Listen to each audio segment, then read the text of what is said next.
There is historically low unemployment. First of all, I'd say we're not saying there won't be jobs. Robots are going to change our jobs. What we find is that we look at the tasks and activities that people do every day in their jobs. And what we find is that for most jobs, machines can do some of what people do, but there's still room for people. So when you think about, say, a retail cashier, well, we can go to a self-checkout machine and give our payment.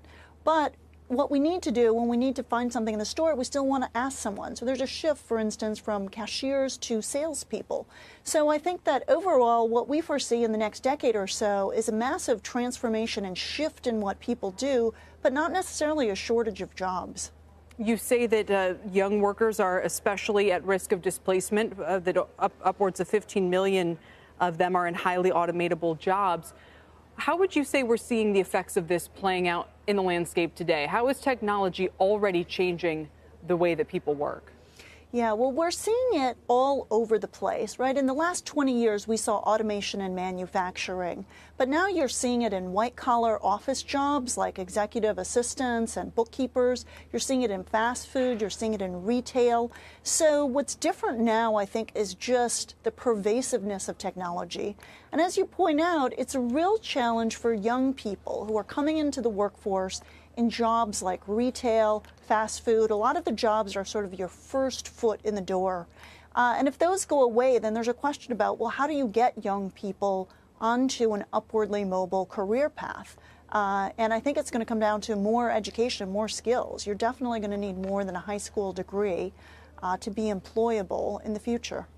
Is it fair to substitute the word low paying for young people in the scenario you paint?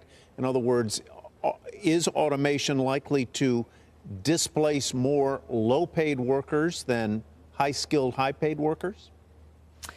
That's true. What you should really replace the word young people with is people without any kind of post-secondary credential. So somebody who has a high school degree or less is 4 times as likely to be in a highly automatable job as someone with a college degree or more. So this isn't to say everyone needs to go to college, but there is a big uptick if you have any kind of post-secondary credential, whether it's a 2-year degree or an even shorter-term online credential that gives you some kind of marketable skill. I wonder about programming, Susan, for example. I mean, that's one area where there's really good targeted programs that can get people into the workforce right away that could in some ways bypass college. But those skills, once they become irrelevant, or maybe they, they don't keep up with the times, what happens to those people who don't then have a college education, for example, to fall back on, or skills that they can take from one industry into another? Well, I think what is going to become the reality is that people are going to go through training and retraining throughout the course of their career. The model where we go to school for 20 years or the first 25 years of our life, and then we go work for 40 years and never go through another training or educational program, like that era is over. Because as you point out, when you learn skills today, say you learn a programming language, well, then you need to learn Python and R, and it continuously changes. So I think all of us are going to have to get into a mindset of lifelong learning and continuously updating our skills. So how do you think this plays out into the data and specifically wages, Susan? I mean, does automation automatically cap wages? Or as you had mentioned, because robots can only replace certain sort of unskilled tasks, do workers then become more valuable and get higher wages in the long run? Well, I think this completely depends on public policy and how we work with the changes underway.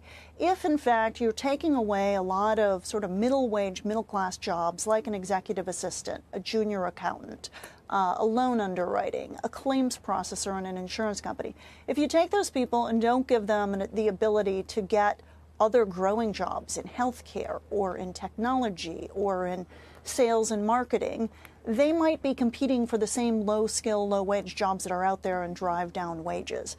If, on the other hand, we take that idea of the coding boot camp and we create short-term programs in a matter of weeks or months to help someone, say a bookkeeper, go learn a few new skills and become a tax adjuster. Well, the tax adjuster role is much less automatable.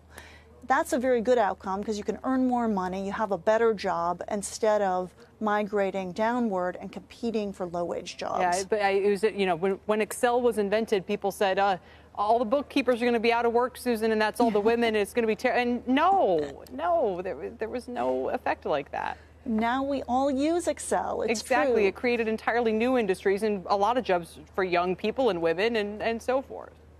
Absolutely. I mean, one thing I would say, this is why we don't believe in the jobless future, that our research suggests technology over time creates jobs. Now, for an individual worker, it could be a bumpy transition. Right.